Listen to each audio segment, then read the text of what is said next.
Di video ini ada pertanyaan, apa hebatnya Tuhan Kristen? Perbandingan mujizat dan ketuhanan Muhammad. Karlina. Selamat malam, Ya, Karlina. malam. Ya, Karlina, silahkan nyalakan kamera. Emang harus pakai itu? Iya, nanti kalau tidak menyalakan maksudnya. kamera, saya tidak tahu Anda siapa. Kalau Anda sudah tidak apa? Bagaimana? Pakai kerudung. Pakai kerudung. Oke, silahkan. Ya, selamat malam, Karlina. Saya mau tanya dulu nih. Karlina ini Muslim atau apa nih?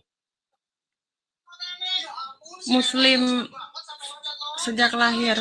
Sejak lahir Muslim, ya. Lalu tujuan Karlina naik ini ada apa? Ya sebenarnya ingin tahu aja apa kehebatan Tuhan orang Kristen dibandingkan Tuhan orang Islam. Oh begitu. Gitu doang sih. Kehebatan. Kehebatan itu dalam pengertian bagaimana? Ya kan namanya Tuhan itu harus ada kerajaan. Kan kalau di Islam itu kan ada al-mulk, artinya kan kerajaan. Jadi raja di atas raja. Raja di atas segala raja. Ya. Baik. Raja di atas segala raja, tidak ada sekutu yang berhak disembah selain Allah. Baik. Baik, berarti sebelumnya sudah pernah membaca Al-Quran, sebelumnya sudah baca sampai selesai, Bible juga sudah baca sampai selesai? Ya saya kalau ngaji ya baca Quran, pertama Iqra, terus Quran. Tapi tidak baca artinya? Ya ada sedikit yang saya pahami gitu. Sedikit, pantas masih Islam. Ya. Baik. Jadi masalah kehebatan ya gini. Jadi kalau kita membaca Bible dan juga membaca Al-Quran, keduanya itu sama-sama mengklaim bahwa dia raja segala raja. Di dalam Bible, Tuhan itu raja segala raja. Di dalam Al-Quran juga sama seperti itu. Malikin nas, rajanya manusia. Itu sama-sama mengklaim. Betul? Ya itu menurut Islam surat An-Nas. Iya. Menurut Bible pun di situ juga raja segala raja. Menurut Quran pun raja segala raja. Cuman saya mau tanya nih, sepanjang Muhammad hidup yang mengaku-ngaku dia adalah utusan Allah, pernahkah sekali saja Muhammad melakukan mujizat? Ya karena Muhammad itu kan nabi, dia itu kan hanya ciptaan. Jadi kalau Allah tidak mengkehendaki dia mempunyai mujizat, ya dia tidak mempunyai apa-apa. Nah, sedangkan kita itu kalau ingin ya membedakan mana nabi-nabian itu kan ada tandanya. Karena begini loh, nggak mungkin semua orang itu cuma ngaku-ngaku doang. Karena kalau hanya ngaku semua orang bisa. Saya bisa ngaku jadi nabi. Si Udin bisa ngaku nabi. Si Tono bisa ngaku nabi. Semua bisa jadi ngaku nabi. Tapi nabi itu kan ada tanda kenabiannya. Yaitu berupa mujizat atau tanda ajaib. Musa punya tanda ajaib. Ya kan? Kemudian siapa? Nabi-nabi punya tanda ajaib. Nah, tadi kamu ke sini datang mau bertanya tentang kehebatan Tuhannya orang Kristen dengan kehebatan Tuhannya orang Islam. Nah, kita mulai dulu dari yang Islam. Coba, saya pengen tahu apa tanda kenabian Muhammad. Tanda ajaib bahwa Muhammad itu berupa nabi. Seorang nabi. Tahu nggak kalau bulan Rajab itu Rajab. Kalau dia kan memperingati Rajab itu karena dia Nabi Muhammad itu pernah ditaikan ke 7 lapis langit pada bulan Rajab. Jadi tanda kenabian Muhammad bilang ada 7 lapis langit. Ya, kayak legit doang, kayak legit itu legit. Itu kan kalau di Islam itu kan suka merayakan Isra Miraj yang itu memperingati Isra-nya Nabi Muhammad. Oh, jadi tanda kenabian Muhammad dia Isra Mi'raj. Iya. Siapa Dia saksinya dia Isra bisa- Mi'raj? Ya dia dinaikkan ke langit ketujuh.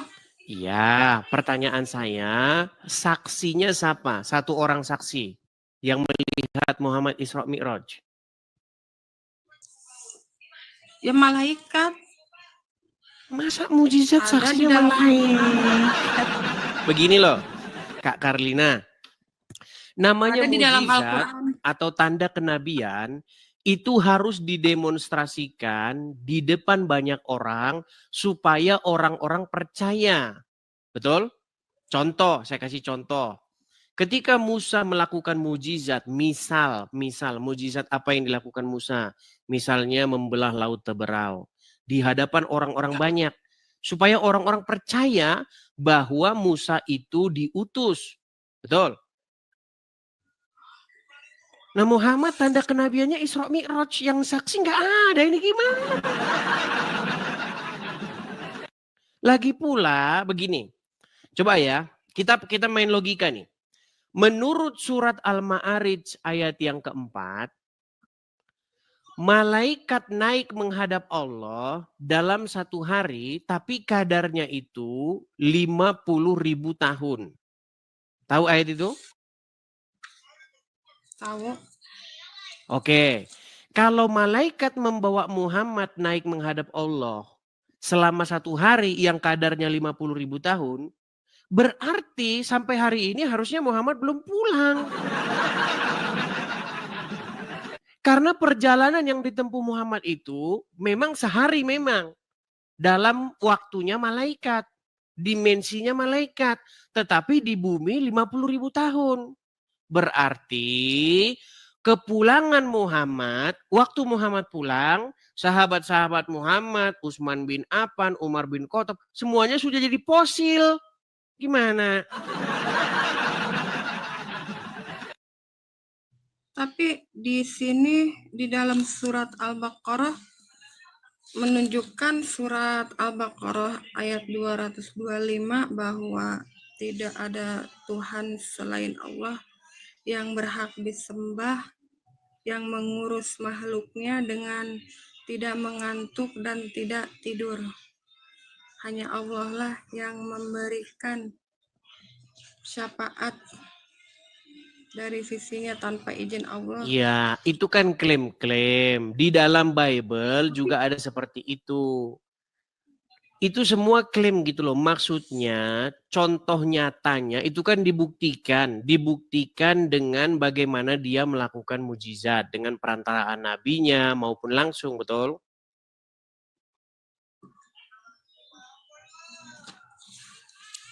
Ya maksud saya itu mau nanyanya masalah keesaan Tuhan orang Kristen keesaan itu. lah. Aduh, ini yang mana sih? Tadi katanya kita membahas mengenai apa hebatnya. Nah, lalu kita membahas mengenai mujizat. Muhammad tidak punya mujizat.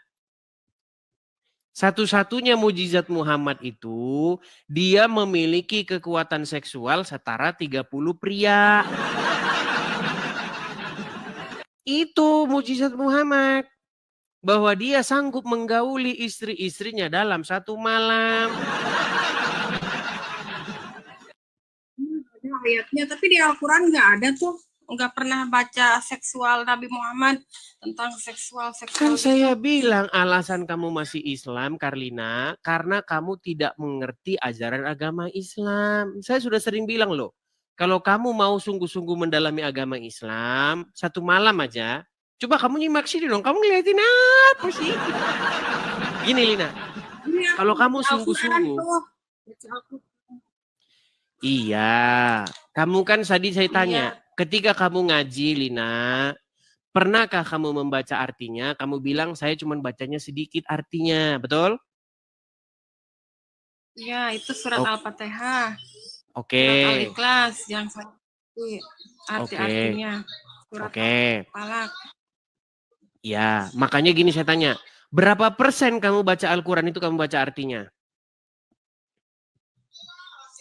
Ya, sebenarnya nggak perlu dengan artinya kan, karena Al-Quran itu Makanya saya bilang, alasan orang Islam itu tidak mengerti isi Al-Quran, karena ketika mereka baca Al-Quran, mereka tidak baca artinya itu apa. ya saya pernah baca dalam Al-Quran bahwa diharamkan memakan B2, tapi kan Di mana dalam orang Al-Quran Kristen dilarang makan babi, di mana? ada, tapi dia bukan B2, dia bilangnya lahma hinjir. Hinzir. Artinya Nah, lahma hinzir itu apa sih? hinjir itu B2 itu kalau Di mana di saya Arab pernah ada lihat babi? sih. Pernah ke Arab? Pernah ke Arab nggak, Lina? Enggak, saya pernah baca di sini di Al-Quran ini. Maksudnya saya dulu pernah sih jadi TKW, tapi cuman saya Oke, kamu pernah jadi baca-baca TKW di Al-Quran mana? itu, Pernah jadi TKW di Arab Saudi? iya, tapi udah lama sih. Iya, ada nggak di Cuman sana babi? pernah Ada babi nggak di sana? ya haram lah, nggak boleh. Jadi sana adanya Ini susah ini. Saya bukan tanya babi itu haram atau enggak. Ada nggak babi di situ hidup? Pernah ada hidup babi nggak di situ? nggak pernah ada, Nggak adanya pernah domba ada. kebanyakan. Bagaimana Muhammad dilarang makan babi sementara babi tidak pernah ada di hidupnya Muhammad? Itu sama kayak begini loh, sama kayak begini. Kamu pernah hidup di Kutub Utara? Di Alaska, pernah hidup di Kutub Utara, Kutub Selatan? Nggak pernah. Nah, di situ Saya nggak ada di Indo- durian, nggak ada pohon durian tumbuh. Bagaimana melarang orang warga di Alaska makan durian sementara durian nggak ada? Kenapa khinzir itu diartikan babi? Ya, pernah baca dalam Al-Quran. Kan saya itu pernah belajar sedikit demi sedikit bahwa lahma hinjir itu ya artinya daging B2 itu tidak diperbolehkan, itu diharamkan oleh Islam. Iya, yang saya tanya, kenapa Muhammad dilarang makan babi sementara babi nggak ada di situ? Ya, karena hewan-hewan yang dilarang itu disebutin. Ya termasuk itu B2, terus hewan Ya, yang gini loh, Karina, di Ya. Indonesia ada yang nggak ada di Indonesia tapi ada di tempat lain apa? Contoh misalnya di Indonesia kan nggak ada apa? Aduh, apa di Indonesia ini yang nggak ada? Contohnya ya, saya kasih contoh semisalnya di Indonesia tidak ada salju, betul? Iya, nggak ada. Nggak ada. Kalau dikatakan, hai orang-orang Indonesia, janganlah kalian bermain salju. Buat apa orang nggak ada salju kok gimana? Ya itu kan beda babnya. Ini kan babnya menurut Al-Quran. Dan di sini Al-Quran Iya, jelas. tapi kita udah lompat kemana-mana. Begini saja, Lina. Coba kamu punya fokus nggak apa yang mau kamu bahas tadi dari awal? Soalnya kita udah lompat-lompat nih. Saya tadi minta tanda kehebatan Allah berupa mujizat yang dilakukan Allah. Tidak ada. Tanda Muhammad itu bukan mujizat tandanya dia Nabi. Tanda dia Nabi itu berupa tompel. Makanya saya bilang, Muhammad itu, Lina, kalau kamu mau membuka hati kamu ya, dia itu satu-satunya Nabi yang paling aneh. Tidak ada Nabi yang tanda kenabiannya itu berupa tompel. Cuman Muhammad Nabi yang tanda kenabiannya berupa tompel. Setiap orang bertompel berarti dia Nabi, itu menurut logika Muhammad. Masa tanda kenabian berupa tompel? Namanya tanda kenabian itu berupa mujizat. Contoh, dia bernubuat. Dia melakukan perbuatan tanda-tanda ajaib. Misalnya, orang buta bisa melihat. Yang mati bisa dibangkitkan. Itu berarti bahwa dia itu diberi tanda kenabian. Nah, tanda kenabiannya Muhammad apa? Itu yang saya tanya. Coba kamu pikir tanda kenabiannya apa? Membelah bulan. Membelah bulan. Membelah bulan. Di dalam Al-Quran, Muhammad itu orang-orang yang menunggu mujizat. Mau saya kasih ayatnya? Tapi ya udah, coba lihat mana. Baik, saya kasih ayatnya ya. Saya akan tunjuk ayatnya. Nih.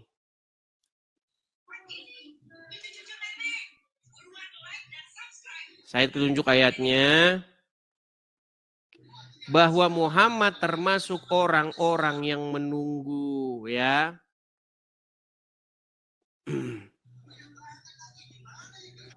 Perhatikan. Kita kasih Al-Quran. Sebentar. Sabar ya.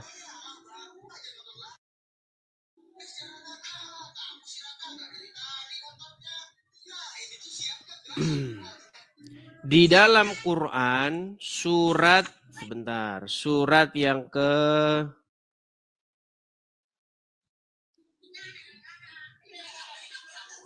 coba surat yang ke-10 ayat yang ke-20. Quran surat yang ke-10 ayat yang ke-20, coba buka. Surat apa? Bentar, saya bukakan saja dari sini ya. Quran surat yang ke-10 ayat yang ke-20. Itu ada di dalam Quran surat Yunus ayat yang ke-20. Saya balik kamera saya ya. Ini banyak muslim kan sudah saya bilang mereka ini baca Quran nggak dibaca artinya. Makanya mereka tahu Muhammad. Mereka nggak tahu kalau Muhammad tuh nggak punya mujizat. Nih, saya bacakan ya. Ini surat Yunus ayat yang ke-20, betul? Iya, betul. Oke, saya bacakan. Dan mereka berkata, mengapa tidak diturunkan kepadanya suatu keterangan, mujizat dari Tuhannya? Ini Muhammad ini nggak ada mujizatnya. Ini loh. Kalau ada mujizatnya tidak mungkin ada ayat ini. Mengapa tidak diturunkan kepadanya, maksudnya kepada Muhammad suatu keterangan dalam kurung mujizat dari Tuhannya? Maka katakanlah, sesungguhnya yang gaib itu kepunyaan Allah. Sebab itu tunggu sajalah olehmu sesungguhnya aku ini. Sesungguhnya aku bersama kamu termasuk orang-orang yang menunggu. Sampai matinya Muhammad tidak punya mujizat. Gimana? Karina? Ini banyak orang-orang kafir ya, celakalah terhadap orang-orang kafir yang tidak memahami Al-Quran.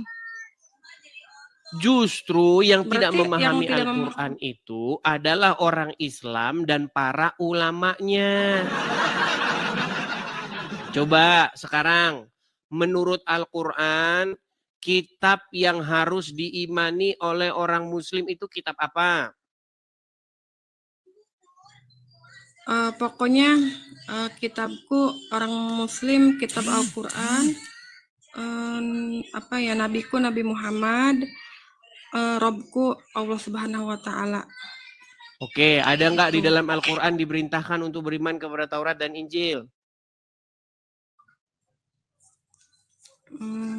Ada. Ada. Apakah orang Islam mengimaninya?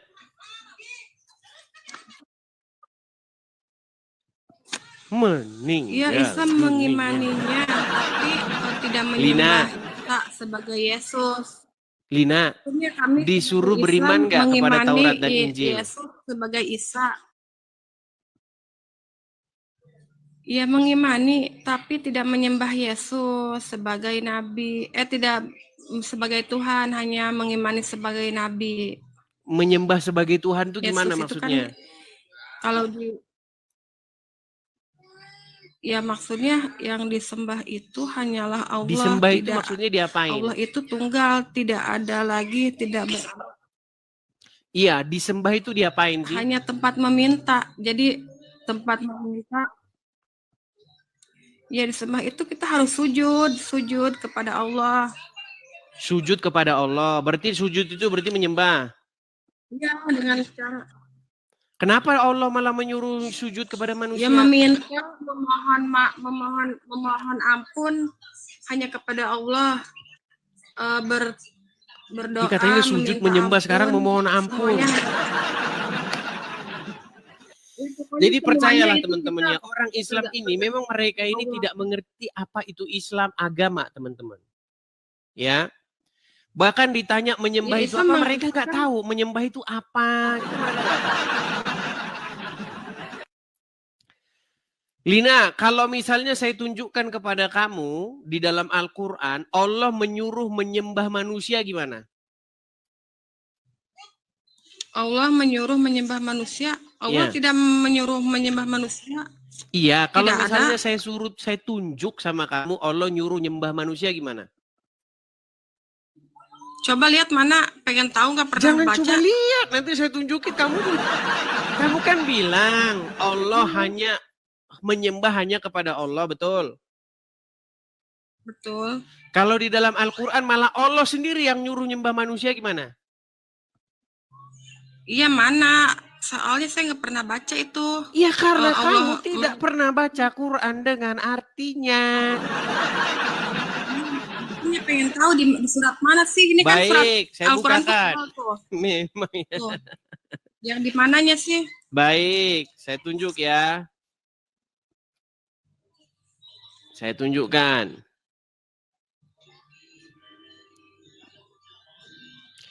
Di dalam Al-Quran, di dalam Quran surat Al-Baqarah ayat yang keempat. Al-Baqarah ayat yang ke-34. Al-Baqarah ayat 34. Ada di situ? Ada.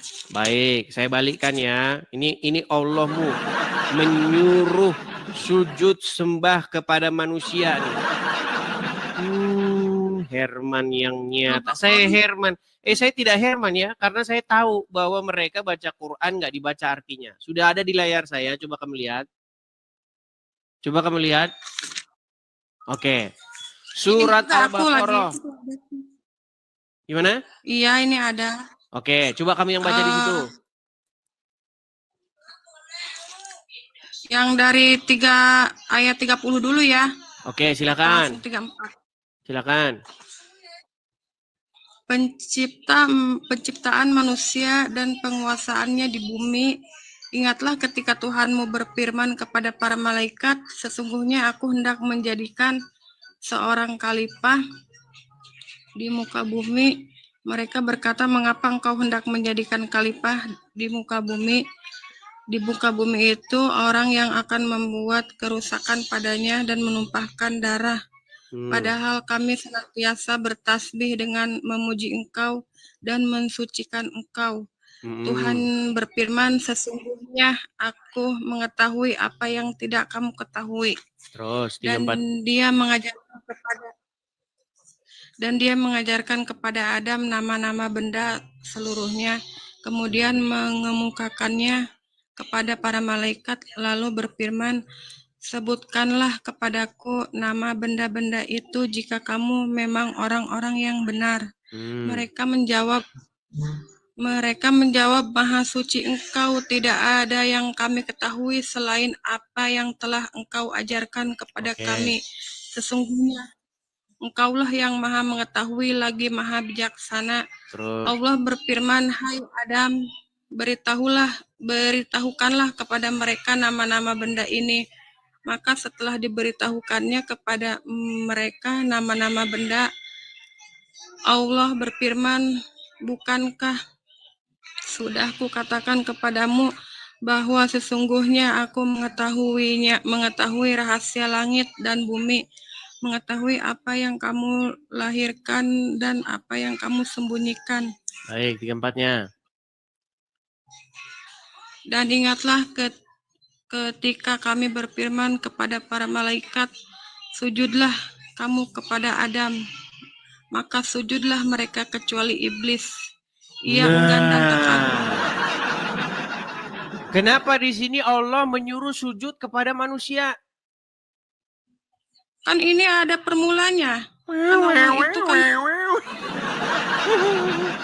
mulai itu akrobat.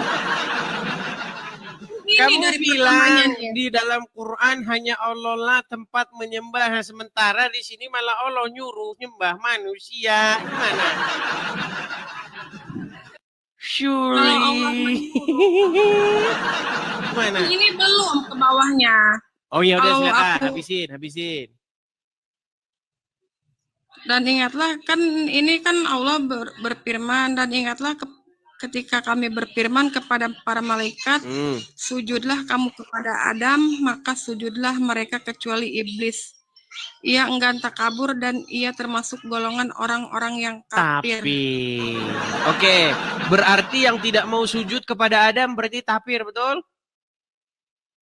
Ya tapi kan ini belum ke bawahnya. Mau dibaca sampai mana lagi? Mau sampai habis dibaca sampai Al-Fatihah, sampai Anas. Ya sudah lanjut, nggak apa-apa. Ayo lanjut, nggak apa-apa, kita turutin, yuk. Dan kami berfirman, hai Adam, diamlah oleh kamu dan istrimu di surga dan makanlah makanannya yang banyak lagi baik di mana saja yang kamu sukai dan janganlah kamu dekati pohon ini yang menyebabkan kamu termasuk orang-orang yang jolim. Lalu keduanya digelincirkan oleh setan dari surga itu dan dikeluarkan dari keadaan semula. Ini makin lama makin malah lari kemana-mana nanti. Sekarang kita fokus ke sini. Nih, fokus ke 34 ya, ini. Ini kan tentang petunjuk Allah. Jadi kan Allah itu iya, mau nyuruh yang mau saya tanya sama kamu, bener nggak di sini Allah menyuruh sujud kepada Adam? Yang dalam surat Al-Baqarah ayat 34 benar. Benar. Berarti yang tidak mau sujud kepada Adam musyrik, betul? Syirik, kafir, betul? Ya kan kafir itu bukan berarti tidak menyembah, itu saja banyak. Oke, siapa yang disuruh sujud? Yang disuruh sujud siapa? Allah kan menyuruh malaikat bersujud kepada para Adam. Malaikat. Bukan malaikat. Iya, para malaikat. Oke. Yang disuruh sujud para malaikat, betul? Iya, betul. Terus yang enggan bersujud iblis, betul? Betul. Berarti iblis betul nggak? Karena iblis itu dia sebentar, kan pertanyaan saya, ada nggak iblis disuruh sujud? Semua disuruh sujud sama Enggak, Allah. coba perhatikan, coba. Termasuk ingatlah iblis. Ketika kami berfirman kepada para malaikat apa berfirman kepada iblis? Bentar. Dan ingatlah kami berfirman kepada para malaikat. Oke, berarti yang disuruh bersujud adalah kumpulan para malaikat, betul?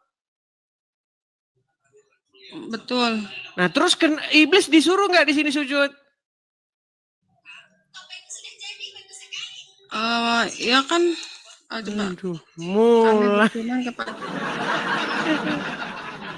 Yang disuruh sujud itu mereka para malaikat. Kemudian iblis enggan. Emang kapan iblis disuruh sujud? Makanya saya bilang, Lina, seandainya kamu membaca Al-Quran, kamu baca artinya, kamu pelajari isinya sungguh-sungguh mendalam. Besok pagi kamu panggil tukang loak. Halo? Bapak tukang loak, tolong besok diangkat buku-buku ini ya. Gimana? Tapi kan ini belum dibaca, ini sampai 39 aja saya baca. Nanti kan saya bisa jawabnya. Ini kan belum apa-apa. Oh ya udah, kita turutin. Yuk, kita baca 35-nya, yuk. Kita baca 35-nya. 35 udah, tinggal 36 sama 39. 36-nya baca yuk, 36-nya. Lalu keduanya digelincirkan setan dari surga dan keadaan semula, dan kami berfirman, turunlah kamu, sebahagian kamu menjadi musuh bagi yang lain, dan bagi kamu ada tempat kediaman di bumi,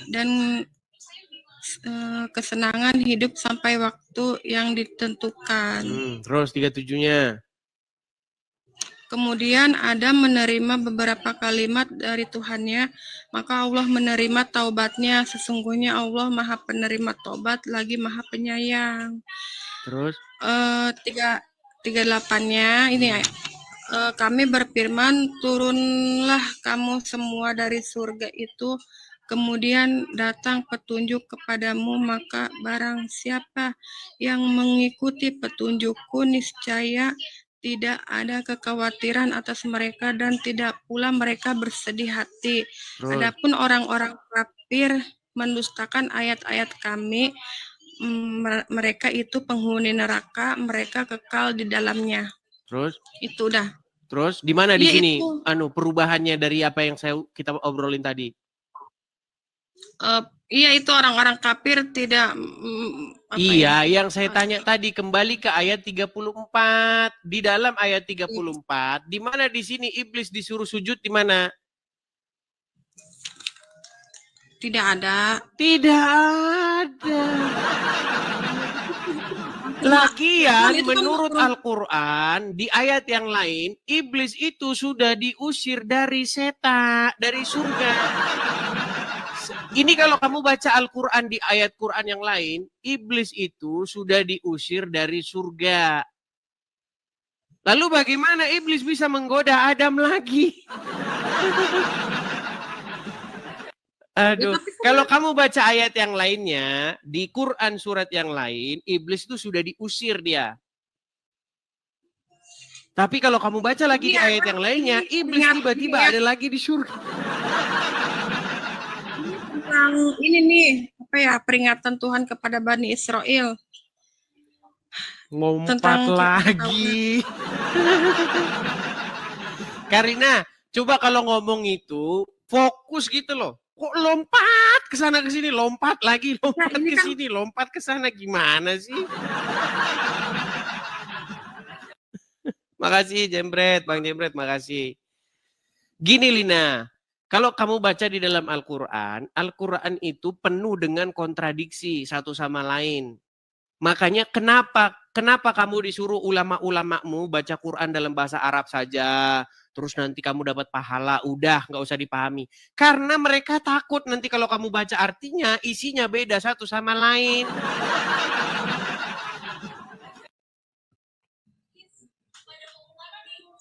Kamu tahu nggak di dalam ayat Quran yang lain bahwasanya setan itu sudah diusir dari surga? Iya, ini ada di Quran juga. Oke, kenapa dia bisa menggoda Adam lagi di situ padahal dia sudah diusir? Kan dia sudah berjanji kepada Allah bahwa akan menjerumuskan. Iya, tapi bagaimana dia ada di surga lagi? Ketika setan itu diusir, dia kan berjanji kepada Allah, aku akan menyesatkan manusia. Lalu dikatakan, baik, kamu termasuk orang-orang yang ditangguhkan, kan gitu. Pertanyaannya bagaimana dia ada di surga lagi, sedangkan dia sudah diusir.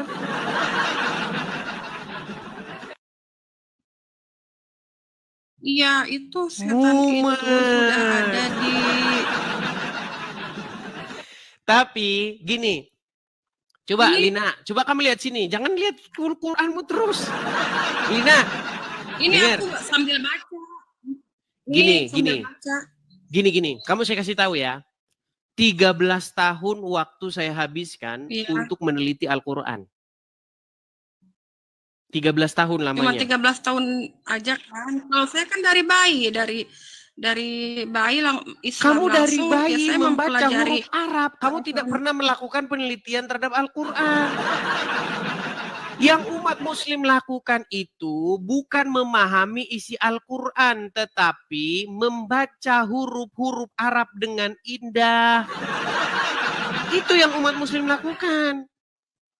Mereka membaca dan mereka tidak mengerti artinya. Katanya Ustadz Munzir Situmorang, kalian seperti keledai. Yang ngomong bukan saya, yang ngomong Ustadz Munzir Situmorang. Tahu pernyataan itu? Iya, tapi kan di sini di surat Enggak, saya tanya Maryam lu, kamu juga tahu nggak? bahwa Kamu tahu nggak pernyataan seorang ustadz tentang orang Islam seperti keledai ketika membaca Al-Quran?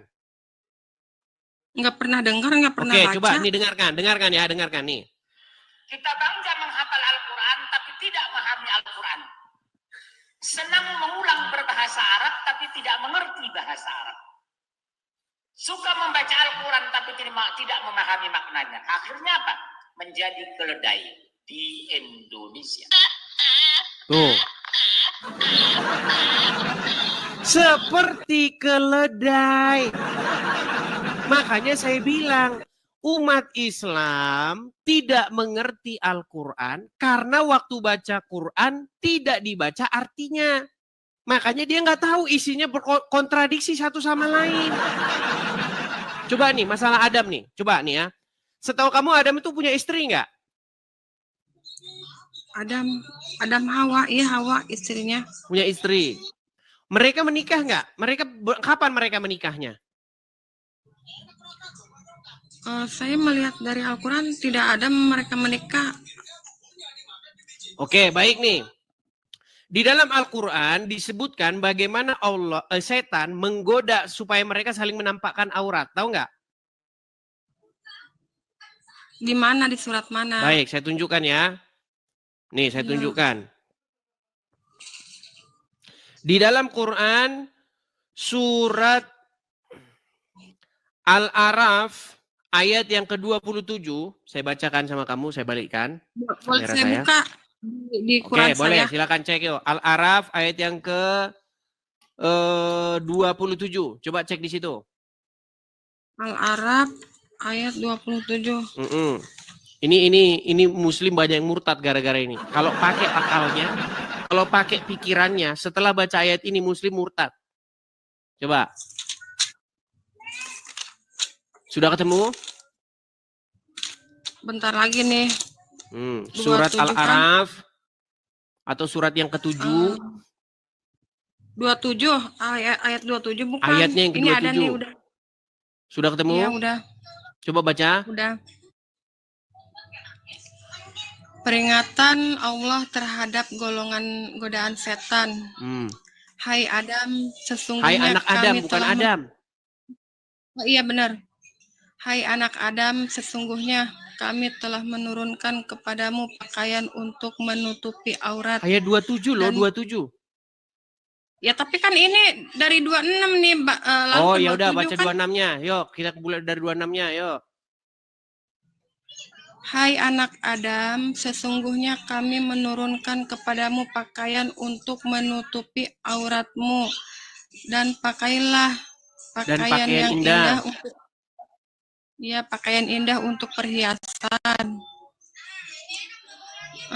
dan pakaian takwa itulah sebahagian dari tanda-tanda kekuasaan Allah. Mudah-mudahan mereka selalu ingat. Oke, 27-nya. Hai anak Adam, sekali-kali kamu dapat Janganlah ditipu sekali-kali oleh setan. Janganlah sekali-kali kamu ditipu oleh setan, sebagaimana ia telah mengeluarkan kedua ibu bapakmu dari surga. Ia menanggalkan dari keduanya pakaian untuk memperlihatkan kepada keduanya aurat. Sesungguhnya ia dan pengikut-pengikutnya melihat kamu dari suatu tempat yang kamu tidak bisa melihat mereka. Sesungguhnya kami telah menjadikan setan-setan itu pemimpin bagi orang-orang yang tidak beriman. Oke, sekarang saya tanya nih. Oke, di sini setan menggoda supaya Adam dengan Hawa saling memperlihatkan aurat, bener nggak? Iya, benar. Oke, pertanyaan saya, Adam dan Hawa itu suami istri nggak? Iya, suami istri. Oke, kalau suami istri sah nggak saling mempertontonkan aurat masing-masing? Maksudnya mempertontonkan aurat, ya sah. Gini. Hai anak Adam, janganlah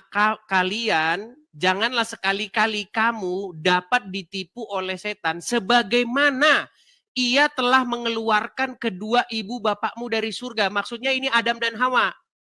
Ia, maksudnya setan, menanggalkan dari keduanya pakaiannya untuk memperlihatkan kepada keduanya auratnya.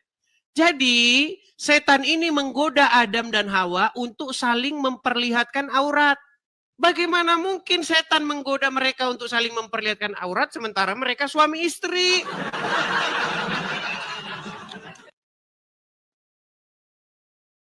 Ya ini kan perkaranya mungkin Adam itu kan belum menikah kan. Nah tadi katanya Adam sudah menikah.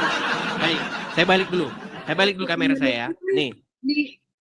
Saya balik dulu, sebentar, Nina. Tapi kan jadi menurutmu Adam dan Hawa itu tadinya belum menikah? Iya, ini. Terus kenapa mereka bersama-sama? Diciptakan dulu. Kenapa mereka bisa bersama-sama kalau mereka belum menikah? Ya kan baru pemulaian penciptaan manusia, kan awalnya Adam dulu terus Hawa. Oke, Adam kemudian diciptakan Hawa, tapi mereka belum menikah di situ. Ya belum langsung menikah. Oke, lalu setan menggoda mereka untuk saling memperlihatkan aurat, begitu? Iya. Oke, berarti berangkat dari ayat itu Allah dan Adam tidak menikah.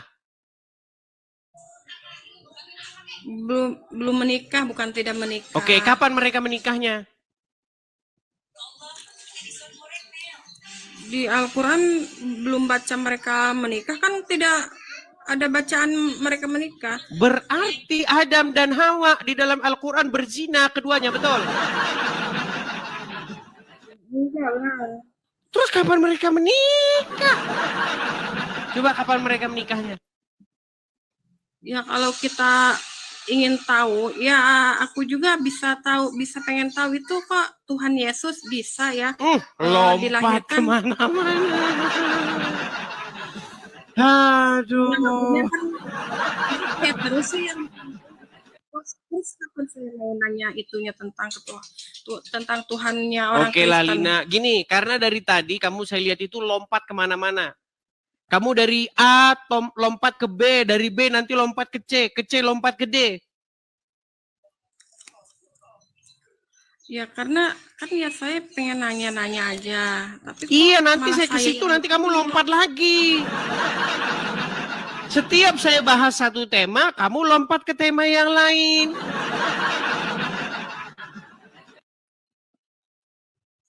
Udah kamu belajar dulu saja. Saya cuma pesan sama kamu. Saya cuma ingat pesan saya nanti. Dan satu saat kamu pasti datang ke sini mengiyakan perkataan saya. Jika kamu menghabiskan waktu kamu membaca Al-Quran, maksudnya membaca artinya, besok pagi kamu akan panggil tukang loak buat ngangkut Quranmu itu biar dibawa sama dia.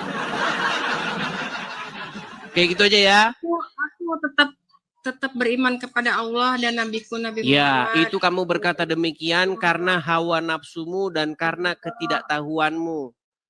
Kamu berkata seperti itu karena kamu tidak menggunakan daya upaya akal pikiran kamu untuk mempelajari Al-Quran. Kamu hanya mengandalkan hawa nafsumu. Gimana? Saya dulu pernah debat begini. Ustadznya bilang begini, kita di dalam agama Islam itu tidak dibolehkan pacaran. Haram hukumnya pacaran, haram. Saya bilang begini, Pak Ustadz, apa? Coba baca Al-Quran Pak Ustadz. Di dalam Al-Quran, Adam dan Hawa itu ditempatkan bersama-sama padahal mereka belum menikah. Dia bilang sama saya, berani kali kamu mengatakan Adam dan Hawa tidak menikah. Mereka menikah katanya. Saya tanya begini, Ustadz, kalau orang sudah menikah, saling memperlihatkan aurat itu sesuatu yang haram tidak? Tidak. Berarti boleh saling memperlihatkan aurat? Boleh, sah karena mereka menikah. Kalau memang Adam dan Hawa itu menikah di dalam Al-Quran, kenapa setan menggoda mereka untuk saling menampakkan aurat? Kalau setan menggoda saling menampakkan aurat, pasti terhadap dua pasang orang yang bukan pasangannya. Contoh. Kamu istri dari Udin misalnya. Ya kan?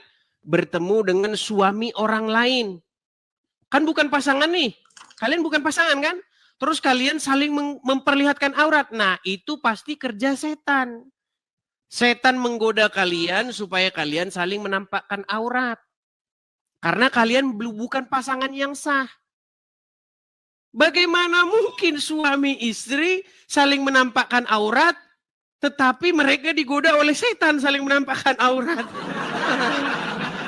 Makanya saya bilang sama ustadz-ustadz yang bilang, dalam agama Islam gak boleh pacaran. Suruh baca ayat itu.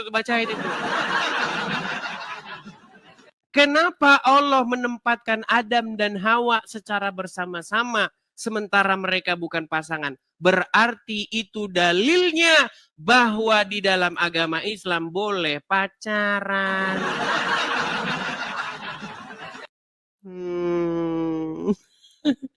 Ya udahlah, besok kamu datang lagi ke sini, ya.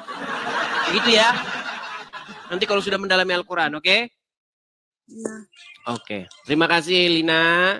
Kalau ada kata-kata yang salah, jangan dimasukkan ke dalam hati, tapi dipikirkan dengan pikiran, ya. Kalau ada kata-kata yang menyinggung. Oke? Ya. Oke. Terima kasih, Lina, ya. Saya turunkan. Saya cuma pesan sama kamu begini sebelum saya turunkan. Kalau kamu ikut Muhammad, ya, alamat kamu itu adalah kepada kegelapan. Kenapa saya katakan kepada kegelapan? Karena Muhammad sendiri, dia berada di dalam kubur. Sementara kalau kamu mengikut kepada Yesus, kamu akan mengenal terang. Karena Yesus berkata, akulah jalan dan kebenaran, akulah terang dunia. Barang siapa yang datang kepadaku, ia tidak akan berjalan dalam kegelapan. Allah, Tuhanku, aku hanya mengikuti perintah Allah, Tuhanku. Kamu itu mengikuti perintah Muhammad. Tuhan kamu itu Muhammad yang ada di kuburan. Kan asyhadu alla ilaha illallah wa asyhadu anna Iya, Muhammadar kamu nggak Rasulullah. ngerti itu apa yang kamu ucapin itu. Apa arti asyhadu anna itu? Artinya apa? Aku bersaksi bahwa Apa tiada bersaksi itu Tuhan selain ngapain? Allah. Bersaksi itu bahwa yakin dan bersaksi. Yakin kok bersaksi? Enggak, bersaksi itu apa sih? Bersaksi itu bahwa saksi itu ya seperti saksi itu ya saksi. Seseorang yang melihat, betul. Bersaksi, menyaksikan. Iya, menyaksikan itu melihat langsung, betul. Iya, bersaksi aja pokoknya asyhadu alla ilaha illallah wa asyhadu anna Muhammadur Rasulullah. Lina, Karlina. Allah. Seseorang yang bersaksi adalah seseorang yang melihat, betul? Ya ada lah yang melihat, itu kan ajaran kami, ajaran asyhadu alla ilaha illallah. Oke, di bawah dulu lah. Ini sakit kepala kalau ngomong sama dia, ini sakit kepala dulu.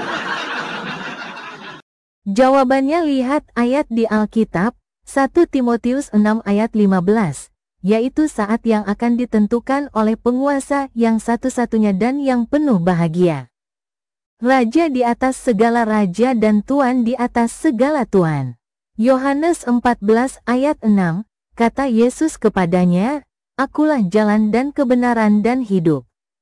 Tidak ada seorang pun yang datang kepada Bapa, kalau tidak melalui aku.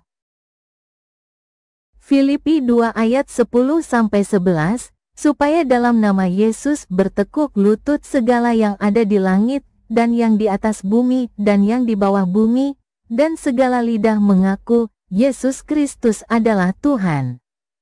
Bagi kemuliaan Allah, Bapa. Saudara-saudara sekalian, pada video yang sudah kita tonton bersama-sama ini ada pertanyaan yang mana bikin banyak orang pusing atau marah-marah atau menerima semua penjelasan dari Edis TV dan kita semua harus menghormatinya. Silahkan para penonton menilai sendiri dan dapat memberi tanggapan melalui kolom komentar Tanya Jawab TV mengenai penjelasan dari Edis TV.